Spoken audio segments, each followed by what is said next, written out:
I was completely indoctrinated into life that I was nothing. 19 years old, I was addicted to drugs, drinking every single day. I tried taking my own life 2 times when I was 19 years old. And I stayed on that journey because I believe that's all I actually had. Where the thing that changed for me, and I'm super grateful, was the change of environment. So the first time ever, I was around people that actually said, you can have anything you want. You don't have to believe in yourself now, because self-belief comes from self-evidence. Self-belief will Yeah. come from doing things over and over and going, hey, now I have the self-belief that I can do this. But in the beginning, if you're waiting for self-belief, you'll never get started. But can you borrow the belief from someone else that it's actually possible? Welcome to the Global Affair podcast, brought to you by Love Out Loud, the world's largest love-based movement, actualizing a civilization of love by 2030. My name's Nicole Gibson, and join me and some of the world's brightest minds as we bring some of the most important and controversial conversations of our time into a space of unity.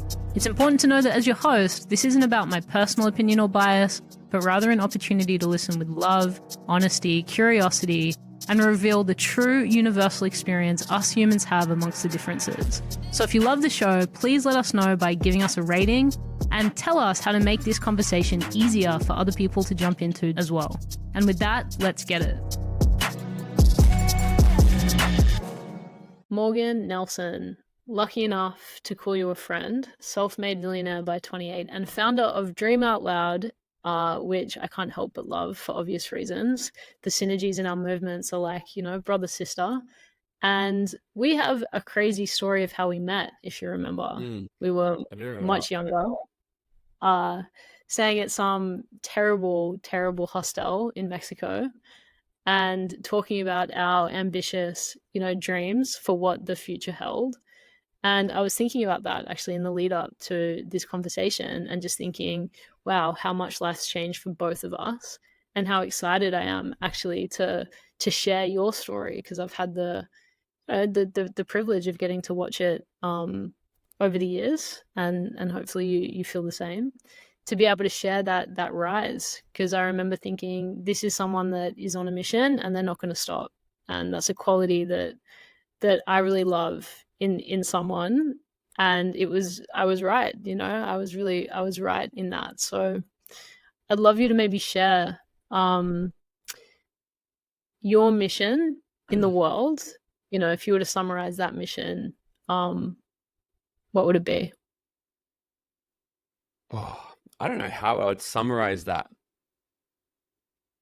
I guess there's two parts to the mission. One would be the self-interested part of the mission, which would just be to actually execute and fulfill on my full potential. So to one would be to actually identify what is the limit, which I already know I'm disappointed at, knowing that there will never be a limit, because as soon as you probably realize a new level of potential, you'd realize that there's still infinite left. But the mission would be, for me personally, would be to actualize on and execute on as much as my potential is absolutely humanly possible in this lifetime. And through doing so, be able to help ignite and level up as many people as I possibly can to also do the same. And when I do get asked that, somebody asked me, I think I was on a podcast yesterday, and I'm like, I just don't know, because it's continually molding and changing. Because I think back, because I was thinking of you this week, so I think we're connecting. I'm like, that's crazy. Like we would have met probably 9 years ago. I would have been 22 probably, because I was still working a job. It was my first time to Mexico, and I was on like a bender that week. That was like crazy, just partying. I was 22, out of control, working a job I hated on a 1 month, or I think like a 6-week holiday, just to try and escape draining my bank account as much, because that was what I did back then. I'm like, I'm gonna go make money, travel, blow it all, and then come back and do it again, and then save money again and go travel, blow it all. And that was just my vice, And yeah, I remember meeting at a hostel, and you're like, oh, I'm from Australia. You always connect with Australians, and I remember you telling me, you're like, I'm going to Jamaica to speak at this event, Mind Valley. And I'm like, what do you mean you're a speaker? How does someone just do that? I'm like, I remember back then trying to express, I'm like, I have this thing inside.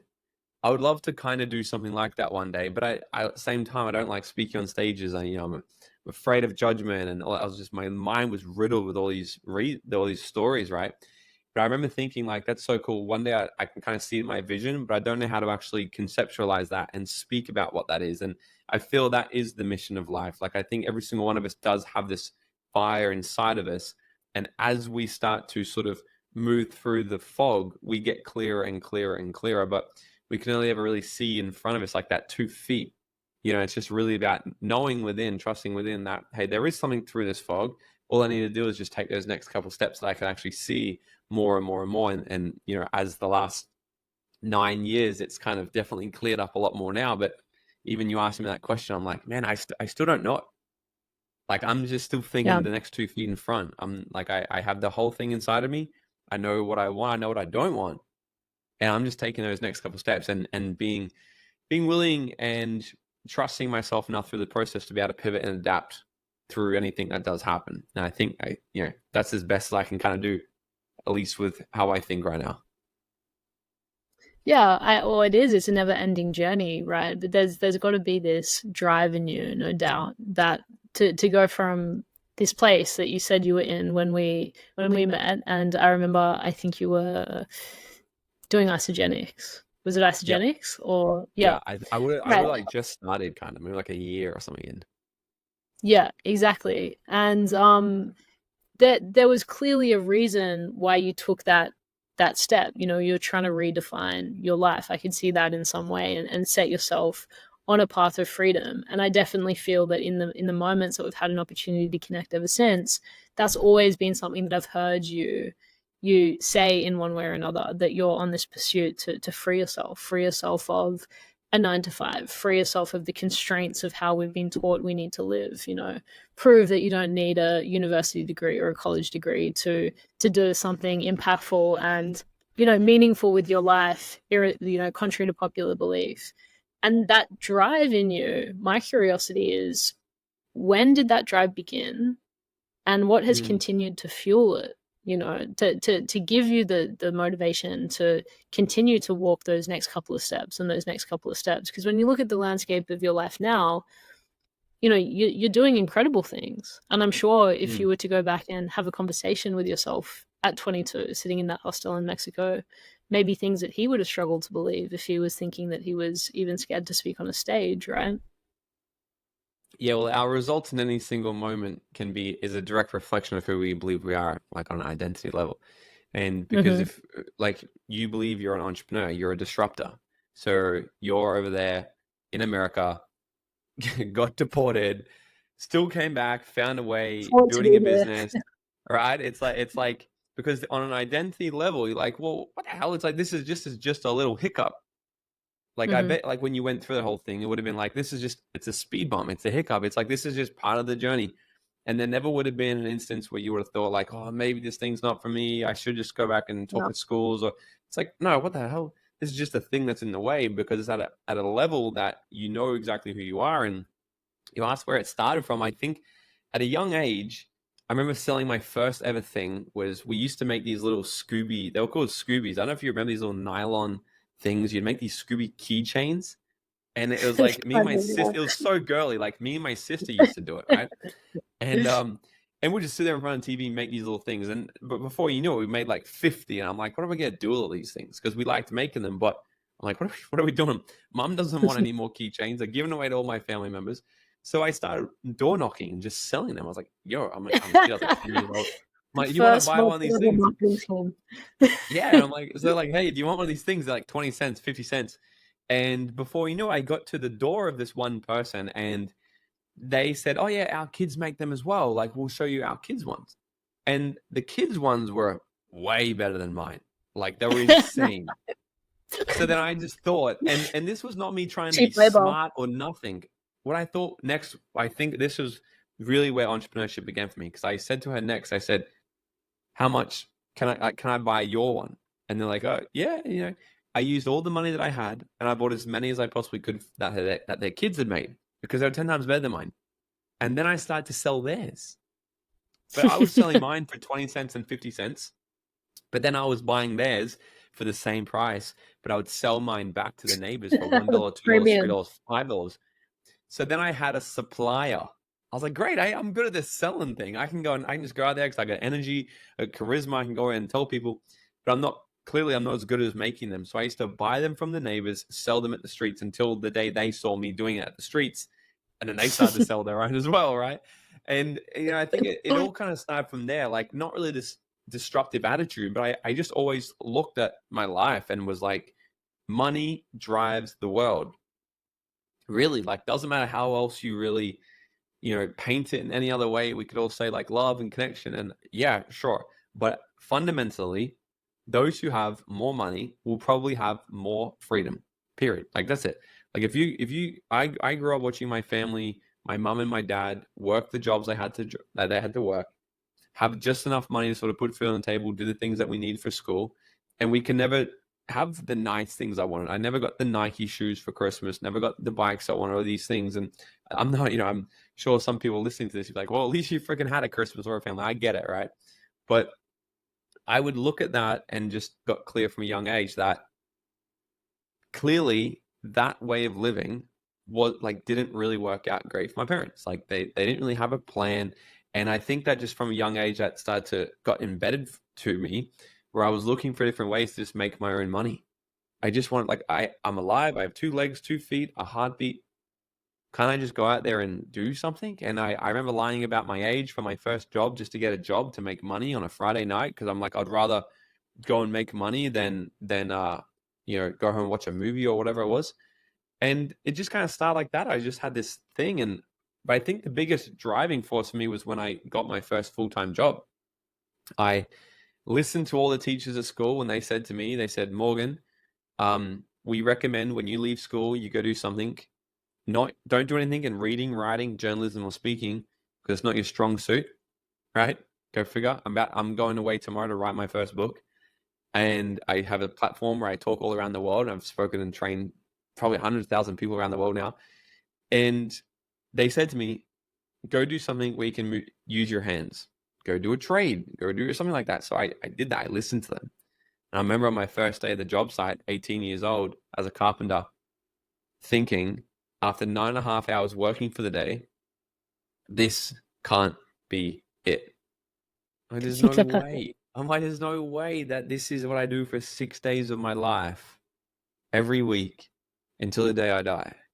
So I got just curious on how the world works. I remember seeing the developer one day drive on the job site in a brand new BMW, get out in a business suit. And I'm like, this guy's doing something different. Who's this guy? And everyone's like, he's the developer, he's the big boss, just look busy, look busy. And I'm thinking, how do you become the developer? So I just looked around and I got clear on what I want, clear on what I don't want. I don't want to struggle. I don't want to suffer.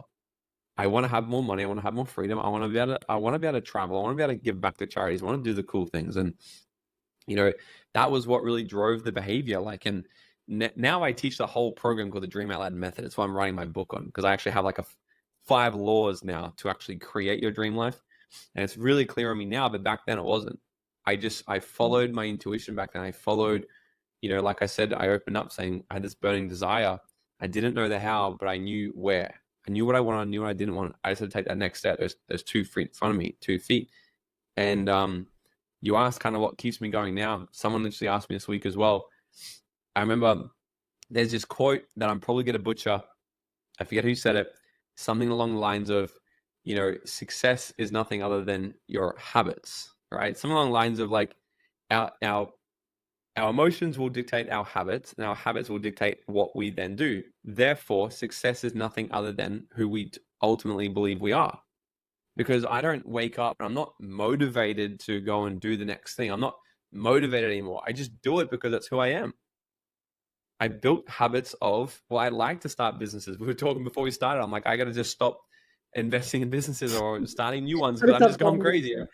I love the game now, because what I believe I am, my core is just, I am an entrepreneur. I like to help people, I like to have fun. And, so ultimately it just keeps me going now is just, I've just developed habits that have created a successful life. So I tried lean more, and I'm not a saint. I try lean more into the habits that provide a good life, and I try to avoid the habits that bring a bad life. That's pretty much what I'm doing. This point that at 18 years old, you looked at the developer, you had this kind of moment where you were like, I could be that guy. So why would I be these other guys that are hiding from him? And you had this clarity moment. I feel like so many people have that clarity moment, right?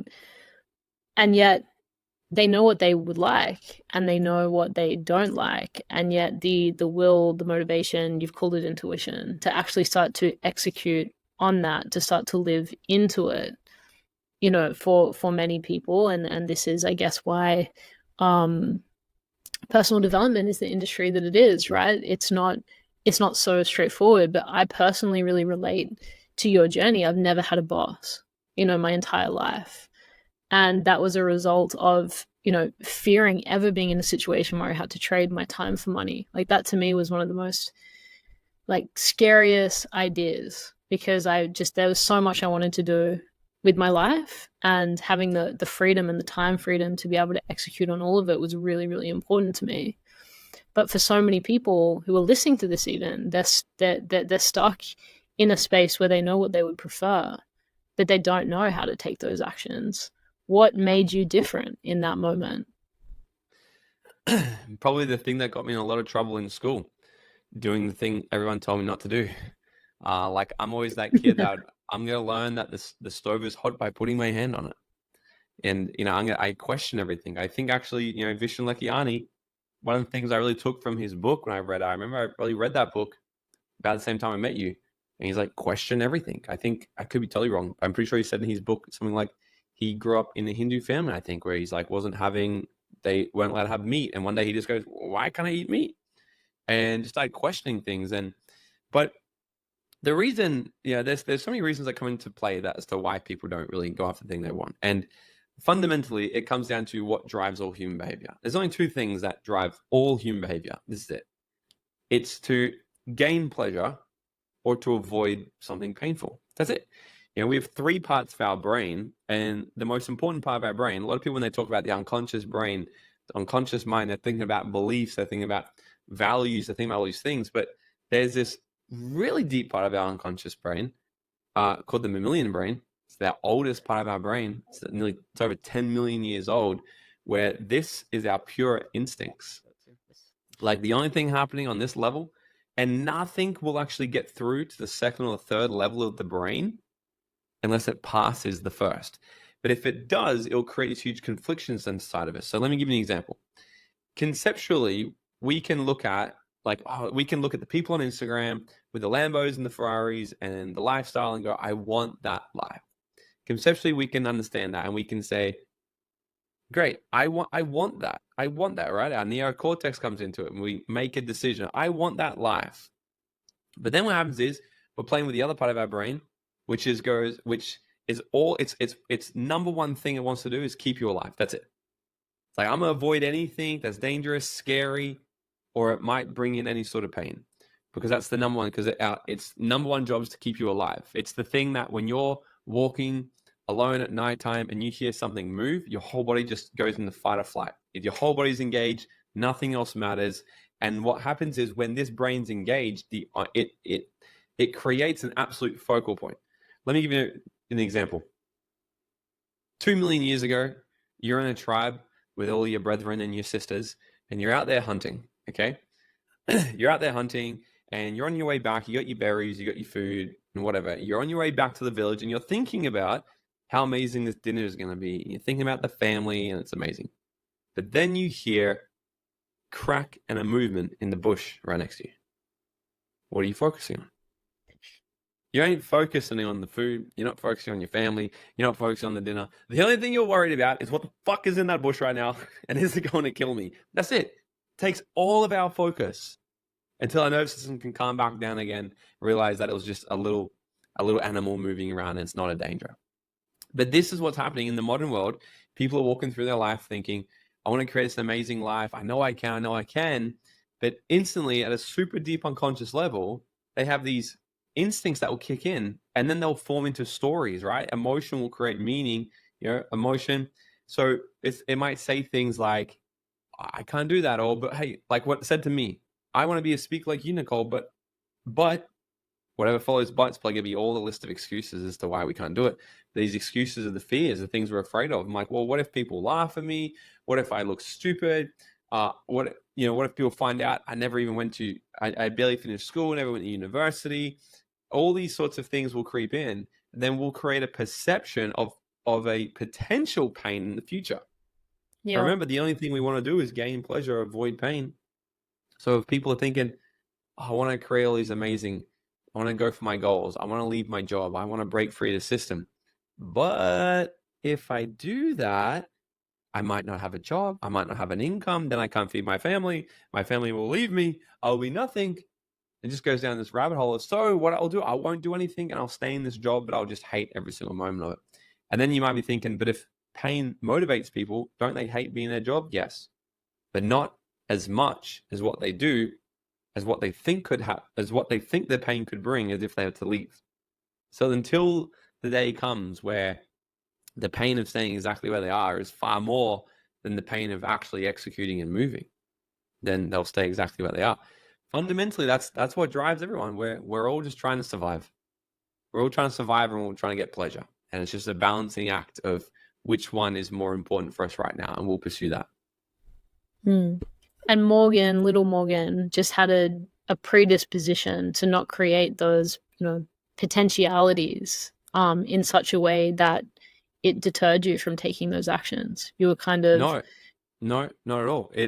So here's the thing. Up until the age of 25, we're a lot more easy. We're a lot more suggestible to actually pursue the good life. Psychologists have shown this. Up to the age of 25, we have a lot less baggage, call it, a lot less evidence built up that shows us that we can't have the thing we want. Shit can go wrong. Yeah, right. You can work with someone under the age of 25 and be like, hey, did you know that you can actually have anything you want in this world? Do as I say. Let me mentor you. Do these things, and it's gonna be a little scary sometimes, but you can do it.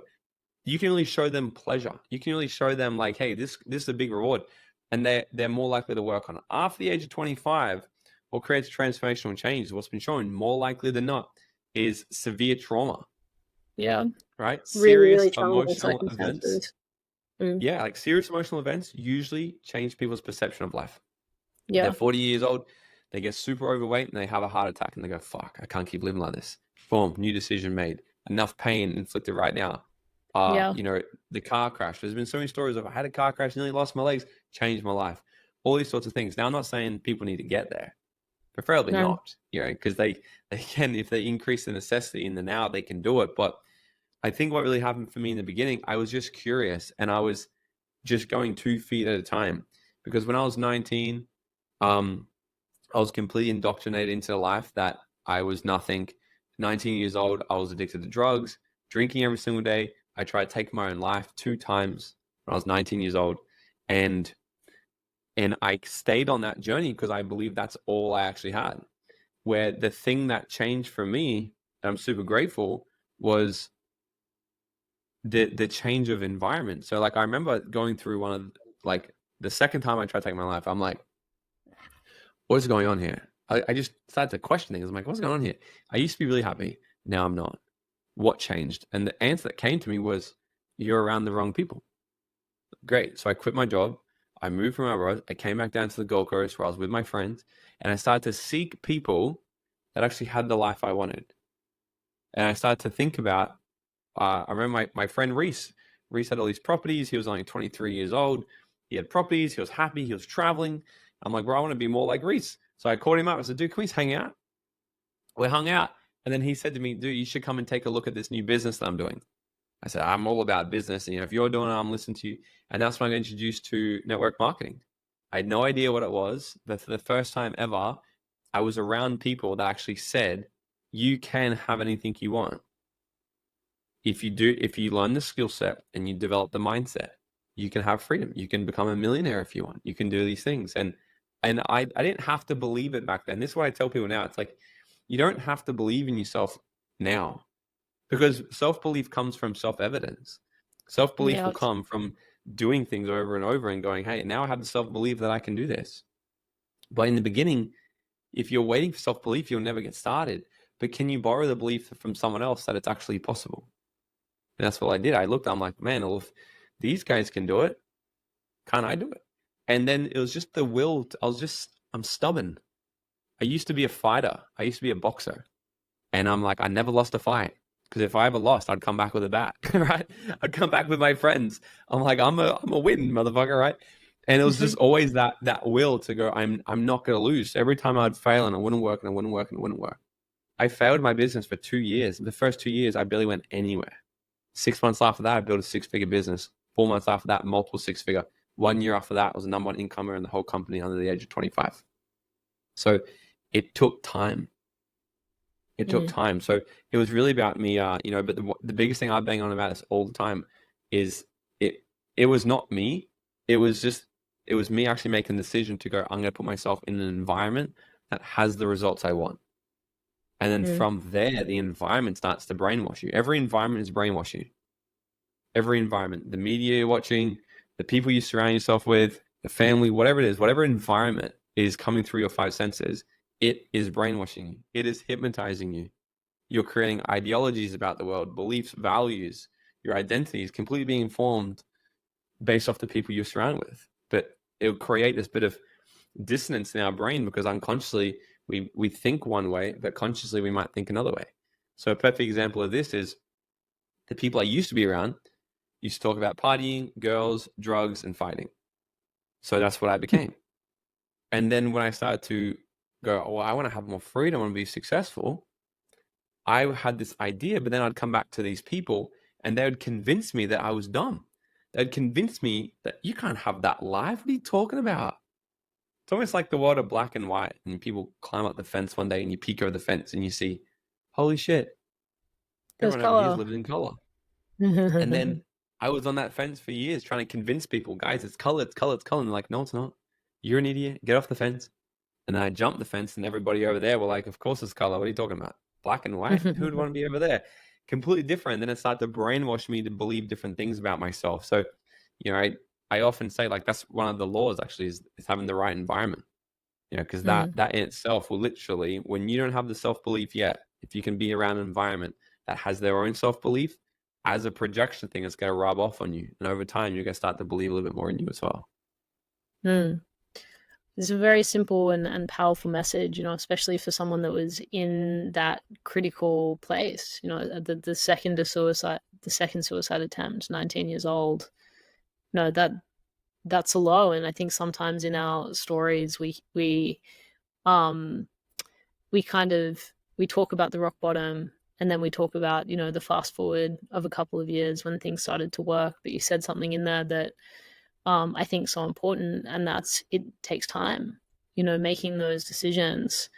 You then have to have a discipline and a patience and an understanding that that new environment is going to take time to set in and have its way with you, so to speak. And what was that journey like? I mean, how did you feel the next day after that suicide attempt? Was it that rock bottom moment where all of a sudden you realized I have to make a change now? I think so. All I can remember, like it's like 11 years ago, but all I can remember is the next day. It's like your body always knows, and it's just the strangest thing. It just said to me, like I woke up the next day, and I'm like, what do I need to do? And my body just said to me, go for a run and eat some fruit. And I'm like, okay. And it's just it's nuts that your body does know, because now what I know about the body is running. What does it do? It releases endorphins. Endorphins are a huge antidepressant. I wasn't working out. Every day I'd be on the job site taking drugs, drinking every day. There's no exercise, go and run. Go for a run every day. So I started going for a run. I came back, started eating some actual just nutrition instead of eating burgers and pies and all the rest of the shit. And looking back on it now, is like what it was actually telling me was start to change your internal environment. So we have an internal environment and an external environment. Change your internal environment, because no one who has a good environment probably wants to hang around with you when you're in this state right now anyway. So clean yourself up a little bit, start feeling a little bit nicer, right? And that was one of the biggest things. I think on that run is when I decided I'm leaving, I'm quitting this job, because I hung on to the goal for too long. There's this thing called the sunk cost fallacy, where people will hold on to an idea or a job or a relationship or something for too long based off how much time, effort, and money they've already invested into it. So even if they're Mm-hmm. seeing all the signs that this is not working for me, they'll stay in because, well, we've been married for 10 years. Well, I've had this business for 5 years. I've already put $1 million in the business. I can't quit now. Yes, you can. If all the current evidence right now is showing you that this is still a bad decision, maybe it's time to jump ship. And there's got to be there's a pendulum to that, right? And only through learning through your patterns you can really figure that out. Because one would argue, yeah, but you might be away from that 1 inch away from digging gold. Correct, you might, but you got to have this own self realization of where you're actually at and when's the good time to jump ship. And that's what I realized. I was holding on to this job because I wanted the apprentice. I wanted to finish my apprenticeship. I wanted to be a carpenter. I wanted that job. So I was like, I've got to go through this shit. I've got to endure. And then it just got to the point where I'm like, you know what? Fuck this, man. Not really. What? This is not serving me in any way. And that was the first time I actually ever did something for me, really.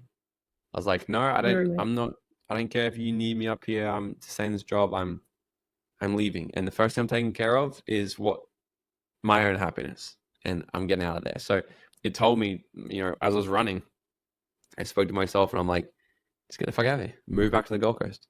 You'll figure it out. It'll be easy. And I did. I went back. I started a business. I started a landscaping business. And I just started figuring shit out. Like we always do. I think people think like, even if I leave this relationship, I'm going to die. It's like, bro, like, come on. You're 25 years old now. You're 35, 45. Like, you've figured it out. Like, everything's, like, in case you haven't realized by now, you're always going to figure it out. Like, you're always going to find a way.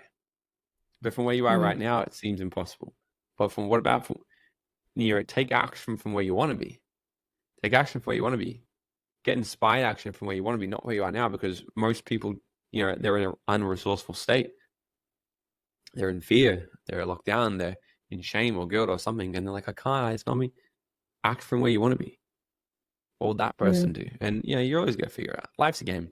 Life's fun. Can make mistakes. Figure it out. The most limited, I mean, you work and facilitate, you just mentioned, up to 100,000 people around the world. The single most limiting belief that you see again and again and again, that if you had like a magic wand and you could wave it over all of humanity, that you would choose to transform? I see it all the time. I'm not good enough. I'm not worthy. And I'm not smart enough. They're the three. Where they stem from each person, who knows? Yeah, and someone asked me actually one time, they're like, if you could only write, one book to make the biggest impact in the world, what would it be? And I'm like, I would write a short book, maybe 10 pages, on how to increase your self-esteem. Because self-esteem, self-worth, self-love, all same shit. And fundamentally, I truly believe that all the results in our life is the direct reflection of the level of our self-esteem. Because we will ask for and we will call in and we will receive whatever we feel like we are worthy of receiving, period. There's been times in my life where I felt weird when people had paid me money, or I felt weird when I made money, I had money in my bank account. I'm like, why is this weird, right? Because there's a level of my self-worth. Like there's something gross, man. There's all these things I had to work on. And still it's even a check-in. It's still a check-in. Like every time we go to a new level or start a new business, there's all these things that will pop up again, but I'm just getting better at dealing with them now. So the self-esteem thing is the biggest thing. I think if people can really work on increasing their own self-esteem, they get to increase their self-worth, because every belief is just a decision made one time, and then they stacked up a life of evidence to reinforce that. That's all it is. So I would really encourage people to start to recognize what creates self-esteem and how we build that up, and just get to work on doing that. Like I've already started thinking about the next big chapter of the next decade would probably be family, right? And I'm like, man, having kids, like what do you do about kids? Like how do you, like it's almost like your job to mess them up so that they can figure out how to unmess themselves up. But I'm like, I've already decided that. Yeah, right. It's like you never get to do it right, because perfect example. My partner, her friend over in Europe, her family is literally the epitome of a perfect family, like amazing family. There's a son and the daughter, two loving, amazing parents, beautiful house, successful life, so much love. They're just beautiful. And we're talking with her the other day, and she's like, I'm seeing a psychologist. And I was like, oh, what for? And she goes, well, because of my childhood trauma. And we're like, fucking what trauma, girl? Like, and we're just joking with her, right? But that's the funny thing, though. All trauma Mm, is trauma. yeah. And like someone So might go relative. through, yeah, it's like it's how did you identify with that? How did you conceptualize that? What did you make it mean when mum wasn't there for you that one time because she had a flat tire when you were 6 and she couldn't make it to your dance or something, and you made mum doesn't love me, right? This little tiny thing in this meaning making machine brain we have, and it plays out for the rest of your life. So I've already thought, I'm like, I'm not even going to really try. I'm just going to do me. I'm going to do the best I can. But they're probably going to make up their own stories of shit, and they've got to work for that when they get older. But the one thing that I can control is instilling a lot of self-esteem in that kid. And that's the goal. I'm like, I'm just going to tell them, like, I'm just going to try and build self-esteem. I'm going to help them stay committed to Talk the them things up. they said they're going to do. Yeah, I'm just going to, stop being a little like soft, but I'm going to just feel good about yourself. Go and make a mistake, self-analyze it. How could you improve it next time? It's all good. Go on with life. Like building self-esteem, like you can have anything you want. But then I'm going to personally just look at the balance of that, and just, you don't want to build a little narcissist, but you want to have someone with good self-esteem. So, Just a little bit. yeah. Just give it Just enough. their healthy level of narcissism, and then just okay, that's enough. That's enough. Yeah. Stop right there. Yeah. That's a good amount. You said before self-belief is self-evident, and I really believe this. My way of thinking about this is, to really feel worthy, you need to be in integrity with yourself. I kind of see self-worth as less of a belief and more as something that's earned through living a life that's truly in alignment and in integrity with your values and the things that are important to you, and not betraying yourself and all of those things. What's been your greatest example of a time where you've been like, I just up leveled because I chose to do something and provide myself a new level of evidence that actually I can reach this new level? Yes. And so before I share this, yes, it's so true, right? Because beliefs are formed by 4 different things. The first thing they're formed by is the state we're actually in. So if people are in an unresourceful state and they're feeling like shit, they're probably not going to create an empowering belief from that. But if they're feeling confident, excited, and proud, good starting point. The next one is the intention, right? So what's their actual intention that they're putting into the thing they're actually doing? And a lot of people live a life intentionless. They're just rolling with the punches. Next thing is future evidence. People are future pacing things. They're like, oh, but I can't do this because what if this happens? And they're creating this false evidence in the future, bringing it into the reality. And the last one, the fourth one is evidence, right? So we will look at, so like if I go to run an event, I know that I'm absolutely capable. I trust myself. It's going to be great. Why? Because I have so much evidence from my past events that I've done it. I can do it. There's not like this. That's why the first time I spoke on stage, I was like, oh, this is horrible. I can't do this. Yeah, probably you would feel like that because you don't have any evidence collected yet. So it's important to know that. And these are the things I play with. Okay. So this is the best example I have. And I only learned this in the last year and a bit. And it's now a part of every program I teach because it's one of the most pivotal things I've learned. Throughout my last 8 years teaching around the world, I always teach the comfort zone, the uncomfort zone, and the unknown zone. That's why I teach 3 areas, right? Nothing great comes from your comfort zone. Step into the uncomfort zones wherever anything happens. But if you stay there long enough, you'll get to experience this life called the unknown zone, which is just so beautiful because you just trust yourself so much to go with whatever happens. And I never really understood it to the level I did when I started skydiving. So at the start of last year, I thought, hey, let's start throwing myself out of airplanes for fun. Let's do it. Now, I've always wanted to do this. This is going to be amazing. Travel around the world and skydive. So I go up You go up to this place 2 hours away from where I live here in the middle of like nowhere, out in the bush, and you sit in a tin shed, 40-degree heat, middle of summer, tin shed, and they just give you a PowerPoint presentation all day long. And it's like death by PowerPoint. Here are all the ways that you can die skydiving. Pictures, videos, this. And I'm like, whoa. I'm like, I thought this was kind of actually a safe sport. I thought it was just the idea of like, oh, I have to have an airplane. I thought it's safe. No, there's a lot that can go wrong. And I'm like, oh my God.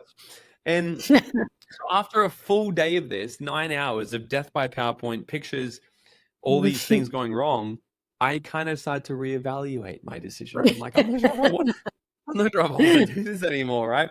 The juice doesn't really feel like it's worth the squeeze. And so I leave there that night, but I committed, right? I committed. I'm like, I'm gonna go up there for 2 days. I'm gonna do my first 2 days because it's like a 6-day course. And I remember eating dinner, and I call Simona, my partner, and I say, hey, look, don't freak out, but I can tell you, like, my intuition is always on point, and my gut right now is saying, do not jump tomorrow. Now, I don't know if this is my gut or if this is the level of fear I've never felt before, as you probably would. And then she's doing, the female thing. No, just come home then. Your intuition, don't, just be safe, be safe. And I said, just let me sleep on it. Let me sleep on it. Never make a decision when you're completely in the height of an emotional state. Let me sleep on it. I'll decide tomorrow. I'll make a grounded decision if this is a good thing or not. So that night, I didn't sleep at all because all I'm thinking about in my head is all the safety things you got to go through, right? It's like, check for this, check. The 20 people that have died in the past month skydiving around the world. Right? and knowing that tomorrow at 8 a.m., I'm on the first load. I'm going up. This is my first solo jump by myself. And I wake up in the morning. After one day of training, hang on, they let you do a solo dive after 1 day of training. Yes, but instructors will jump out with you. Instructors will jump out with you. What are they going to do if shit goes wrong? So yeah, exactly right. Right. So pretty much, where anything can go wrong is once you pull your chute. That's where the problems can start. Apart from that, you're not really got any problems. But they will jump out with you and just make sure that you pull your chute. And then once you pull it, you're obviously by yourself now. So it's like, whoa. So I'm thinking about all this, and I'm going for a walk in the morning, pace myself, and ask myself the question, like, come on, boy, like, what are you gonna do? Like, what's the problem? Is this scary? Like, you don't really feel fear anymore. Like, dude, surely. And I ask myself the question. I said, what are you really worried about? And I go, well, it's not the heights. It's not jumping out of the airplane. I said, then what is it? And then the voice popped in my head and said, well, what if you don't open the parachute? And I started thinking to myself, why the fuck would I not open the parachute? It's the first thing I need to do, open the parachute. And then I'm like, I don't know why you wouldn't, but it's like, what if you don't? What if you don't? And then I go, well, now it's a new conversation because this isn't fear. You're not saying you're afraid of jumping out of the airplane, afraid of screwing it up. What you're saying is you don't know if you can trust yourself. And I'm like, oh, true. Because if I fully trusted myself, I would have no harm. I would get out there, I would pull the parachute, and I would take care of any problem that happened, if it happened, and I'd land. So it was a self-trust thing. And I'm like, oh, well, in that case, then let's do it. And I'm like, well, of course you don't have self-trust yet. You haven't done it. You haven't done the thing. So what you need to do is, this gave you the biggest leap of your life. You go and put your rig on, you buckle the fuck up, and you take that one step and you get on the airplane. Just do it one time. So I said to myself, I'm just going to do it one time then. I'm going to do it one time. And if I still hate this when I get on the ground, then that's it. I'm not doing it anymore. So I'm getting over there and I'm absolutely shitting myself because now the fear does kick in, right? Because you create these future things. I'm like, but what if I don't do it? I'm like, just calm. It's okay. Just do it. You know what you got to do. And as I'm getting onto the airplane, I can hear like Danger Zone from Top Gun playing as I'm like getting geared up and ready. And like actually playing or just like in your head? No, in my head, right? In my head, I'm like, oh, I'm feeling dangerous. I'm feeling like I'm going on a mission. Will I come back? And I get onto the airplane, watching my altitude climb higher and higher and higher, past the point of no return. I'm like, there's no way out now. The only way out is out the door. And then I just broke it down into steps. There's 5 stages to skydiving. So the first stage is get out of the airplane, just exit. So I remember when I'm sitting up there, I'm like, okay, calm down, breathing. I'm trying to get clear. I go, just do the next thing. That's it. Because when we're going through the stages of building courage, that's what it is, taking courage, because we don't have the confidence or self-trust yet. Just what can you do? Just do the next thing. So I exit the airplane. The exit was fucked. I was tumbling all through the air. I'm like, okay, well, screw that one up. But here's the thing. There's no point worrying about the past now because I can't get back in the airplane and jump out. So the next thing I need to do is just free fall. Okay, figure out how to fly like a fucking paper bag through the air. Screwed that up as well. Okay, stage 3, pull your parachute out. Okay, The pull that parachute. out. I did that. Okay, I got it. Okay, it's out. Stage 4 is actually parachute. Figure out now where you get to land. Where am I going to land? Where am I going? Oh, okay, that's where I'm going to land. I remembered I wear glasses. I forgot to take glasses off. I'm like, fuck, where's the landing zone? Right? I didn't think about these things. And then the 5th stage is land. So I broke it down to these stages. I'm like, okay, now I'm having my own problems. Where's the landing zone? Where's the land? I find it. Okay, cool. That's right. Now I got to think, okay, how do I land now? I got to do this pattern. I got to check for this. I come in, I do the landing, I get on the ground, I drop my parachute, and I just screamed. I'm like, fuck Surprise. yeah! And I just thought to myself that all the stages, but I'm like, at any time when there's lacking self-trust or self-evidence yet, 2 can out of we 4. build evidence? Can we build evidence that someone else has done it? Yes. Great. Someone else has done it. And then can I just take the next best step in the midst of fear? Just take that one step of courage. Exit the airplane first, and then worry about what you got to do next. And then what you got to do next until the whole thing is done. Because when I go on the ground, the next thing I want to do was get back on the plane. Now I've done like nearly 30 jumps. I'm learning how to fly with other people. I'm doing all this other crazy shit, because it's the most rewarding thing. And now when I get up there, there's so much self-trust, self-confidence, because I know if I have any problems in the sky, I also just trust myself to handle it. I feel a lot more confident now. But this comes from doing the reps. I said to you before, like the first 2 years of my journey, I sucked. But what I was really doing was actually just trying to build evidence of when it worked. And I was just a little delusional to it. I didn't focus on, because I like to support me. I didn't focus on the times I screwed up. I would focus on what can I learn from this failure? And I would just be delusional. I'd have success delusion. I'd be like, yeah, I fucked up 99% of it, but that 1%, I did that really good. And I'm going to extract that, and I'm going to stack that as evidence. And I was just delusional. But I think a lot of people be too realistic when they evaluate their failures. And they're like, well, yeah, well, you did screw up all of that. Yeah, well, how's that useful?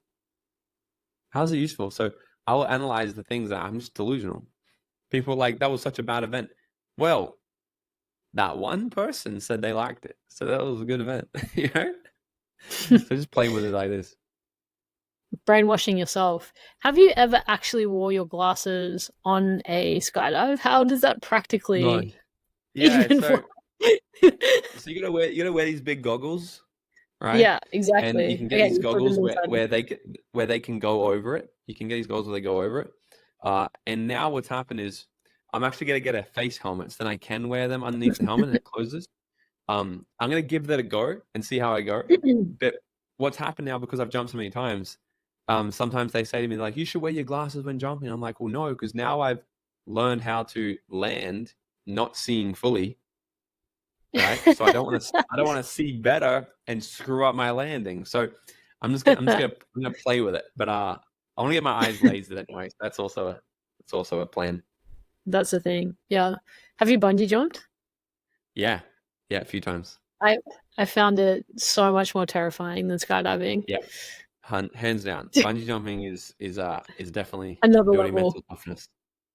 Yeah, So that is because propelling this yourself is what I off say the to edge. people, because they're like, I don't want to skydive because I'm afraid of heights. I'm like, bullshit. You're making up in your head, because when you're 15,000 feet high in the sky, you can't You can't see see the the fucking ground. floor. Yeah. Like sometimes you Bungee jump through jumping, clouds. that's legitimate though. Bungee, you see the ducks on the ground. You're like, man, Yeah.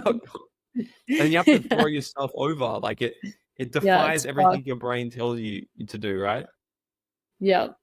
I think I actually like semi passed out on my way down from the bungee jump just for just for a few seconds.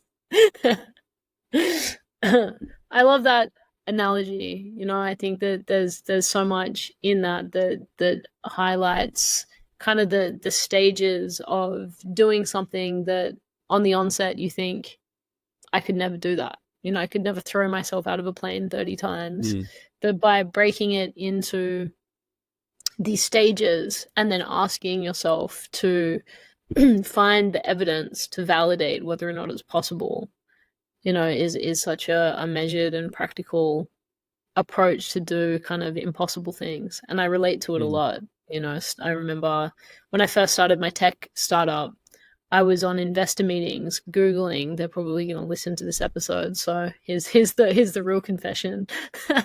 Googling, you know, what is an API, what is an SDK? Like, no idea the tech lingo, what anyone was talking about. But I had this vision that this technology I wanted to create was possible.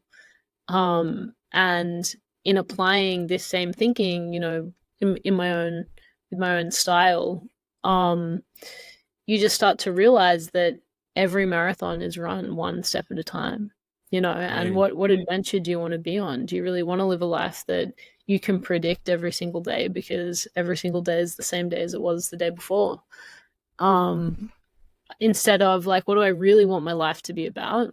Or at least, how do I want to feel in my life? What adventure am I prepared to go on? And throwing yourself into that and trusting that you're going to figure it out every step of the way. Um, Yeah.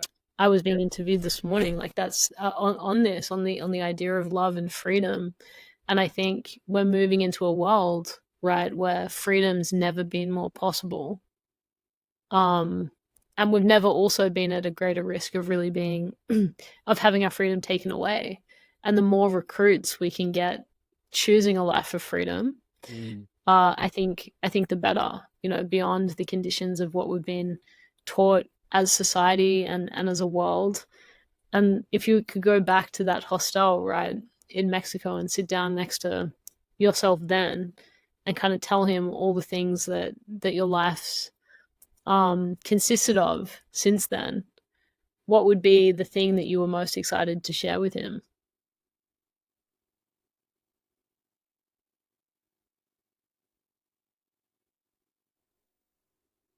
Probably,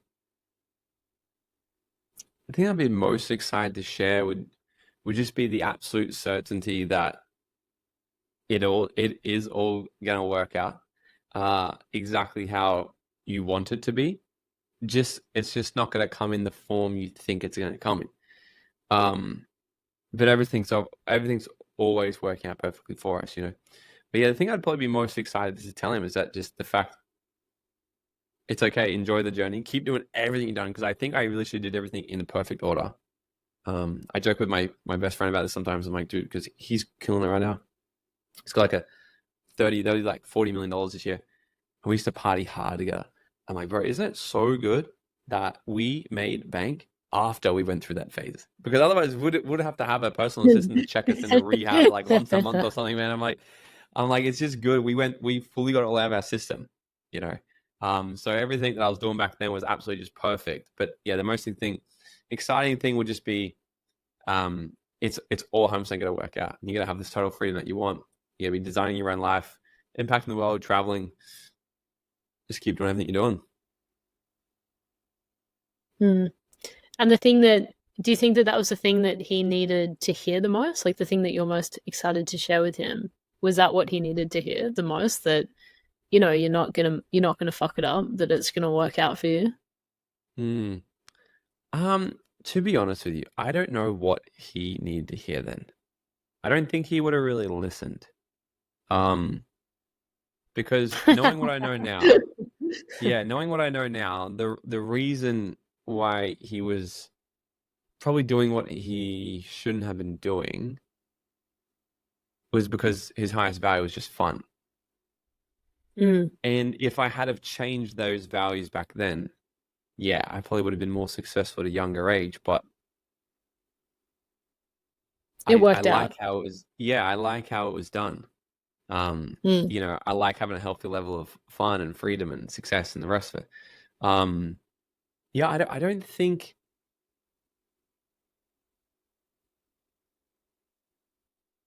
He was doing all right. it was all right. Like I don't think there was really. I honestly can't think about what he needed to hear. I'm not sure if it was maybe if it's anything, it would just be to create a little bit more structure in your life sooner and take more. Probably it'd say invest in the S&P 500. Start on that. Um, yeah, just start investing. You're doing everything right. Just start putting like $1,000 a month into an index Yeah. fund at least. Buy Bitcoin Uh, as soon as you can. actually, yeah, back then, bro, just go and fucking buy some Bitcoin. Yeah, to be honest, because I'm really trying to think. It's like it's. I don't think I was.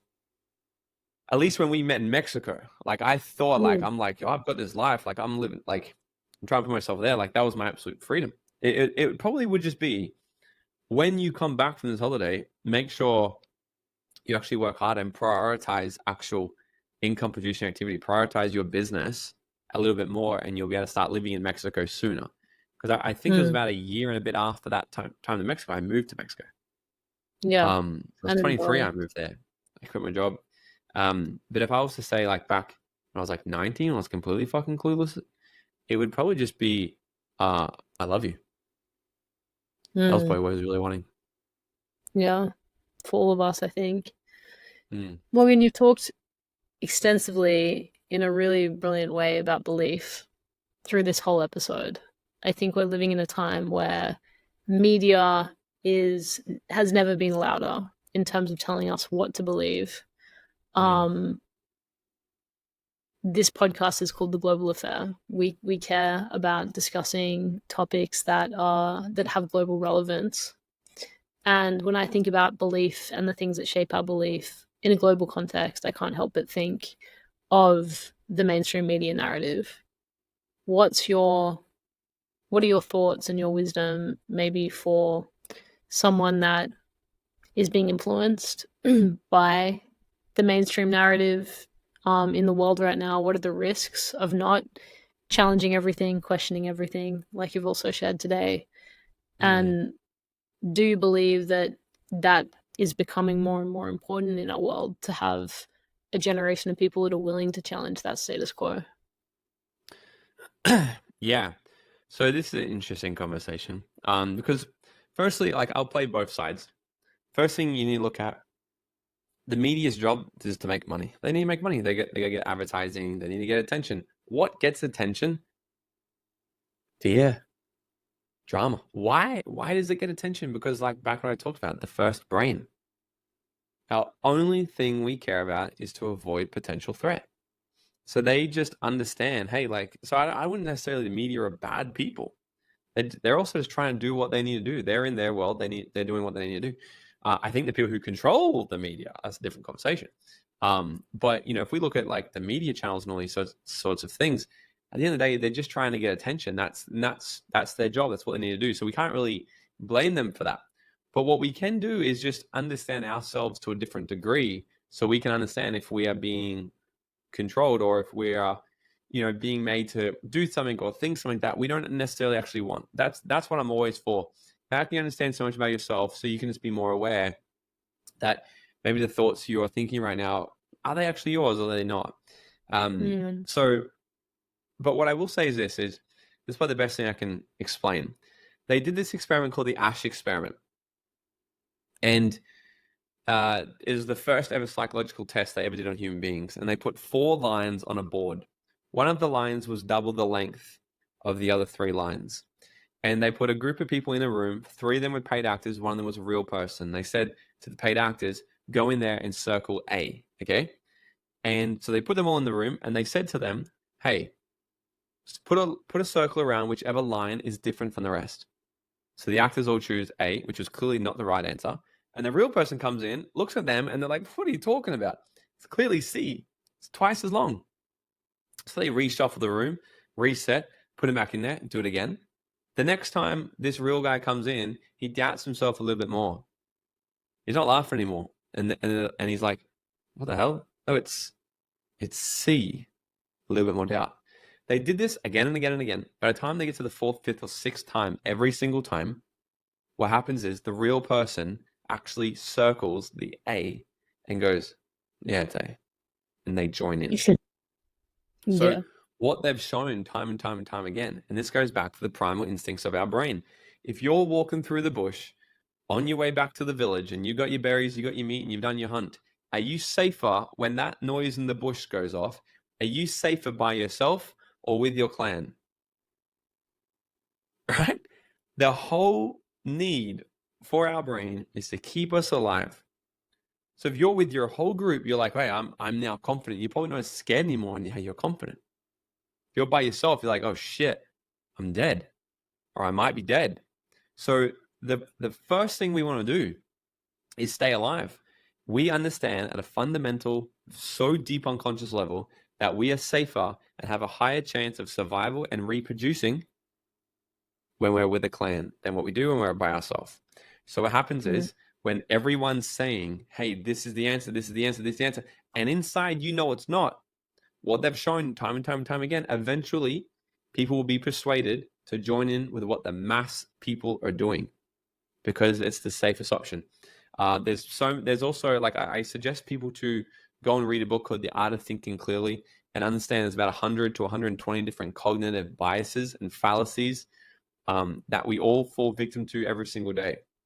The best thing we can do is actually understand how we think so we can think a little bit clearer because these are being used against us. And if you understand them, you can be aware of when they're being used on you. But most people are not they're not aware of these things. Just like the line experiment, right? The ash experiment. That is exactly why. So if we got one narrative being spread on the media, people are now they're being pushed and controlled by fear. Because, oh my God, this might happen. But then, hey, everyone else is doing it. So I need to go and get my 17th booster shot now because everyone else is doing it. And the media tell me this, and this is all happening. And so they're just and I analyze people in the rooms. I'll ask them this. So as I teach this, I ask, who got a vaccine, right? And then I'll go through. I said, so why did you get it? Why did you get it? Why did you get it? And some people, are like, well, I had to get it for my job, and I get it. But some people are like, well, fuck, everyone around me was getting it. But the same thing happens the other way. I said, why didn't you get it? Oh, because everyone around me wasn't doing it. And fuck the government, right? The exact same thing played out on either sides. And people would join in to either get it or not get it based off what the people around them are doing. The Gold Coast where I live was one of the highest populated cities in Australia that didn't get it. Why? Because everyone here is like, nah, man, it's all good. And everyone's conscious and young and entrepreneurs and nah, it's all good. But there wasn't really from a sense of you can't control me. Everyone here was like, no, I just don't want to get it. It's good. Would everyone go out to Burley Hill on the weekend still? And the police would come out. I remember I was there one day. They're on the microphone. Guys, we're in a lockdown. Go home. And everyone's like, nah, it's all right. Like that was the attitude because that's what everyone was doing. So here on the Gold Coast, if you got it, you were one of the ones that were more like out of place because people were like, why did you get it? What the fuck? It's a bit odd. But understand that everything we're doing, we're usually doing it because other people are also doing it. And that's when we can really start to pay attention and look at the media and just question everything. I question everything. When everything broke out in Eastern Europe, my partner's from Eastern Europe, so it was very emotional for her. And I said, before you get emotional, just actually question, like, this is all in the news. Is it actually happening? And I don't know. I don't know the answer, but I just ask the question. Don't buy into it right away, because most of the time they're putting things. We've been shown a world of propaganda. We live in a world of propaganda. Everything's out to get attention. Attention is the new currency, and people will use whatever they need to do to get the attention. So, I wouldn't necessarily say it's a bad thing. It's just people doing the things. We live in a world where human beings exist around us, a lot of them. So the sooner we can start to understand how we think, what makes us think, the sooner we can be in full, back in control of our drivers, back in the driver's seat of our life, and do the things that are best for us and not, fall victim to any sort of persuasive communication from the media or from our parents or from a partner, perhaps. Like, it's happening all around us. So it's not even just media, and then I would even go as far as the people who are, not in media with big podcasts and stuff. There's also a lot of bullshit out there as well. So like you gotta sit on both fences and be like, well, that's a bit crazy, but hang on, that's also fucking crazy. I'm going to sit on the fence and hold this thing called cognitive dissonance and just objectively look at two things and be like, none of it's true and nothing is really true. And I'm just going to live my own life in here and be not emotional to either sides of these conflicting truths. That's what I've found is to be the best place to kind of live. Love a bit of stoicism and diplomacy. I think we're missing it from the world for sure. Mm. This is a really powerful place to end. Morgan, I'm so grateful for you coming on the show. And of course, if there's any way that any of our listeners can either support your work, engage more with your content, you run an epic podcast interviewing some of the world's best experts in many different fields, specifically health, personal development. I love the show. How can they connect? And we'll put all the links below too. Yeah, for sure. And thanks so much for having me on. I love you and everything you do, as always. Dream Out Loud. Dream Out Loud is the name of our podcast. Can't forget it. Love Out Loud. Dream Out Loud. It was meant to be. It was. That can be found everywhere you find podcasts. Apple, Spotify, YouTube, all those things. We're emphasizing a lot more on video now, so YouTube's pretty cool to check it all out. Otherwise, my Instagram, Morgan T. Nelson, come and hang out with us there. If you've got any Australian listeners, we can give you the link for, we have a couple of cool things, actually. We've got an epic event coming up in September called Dream Fest, and like tickets are like stupidly cheap.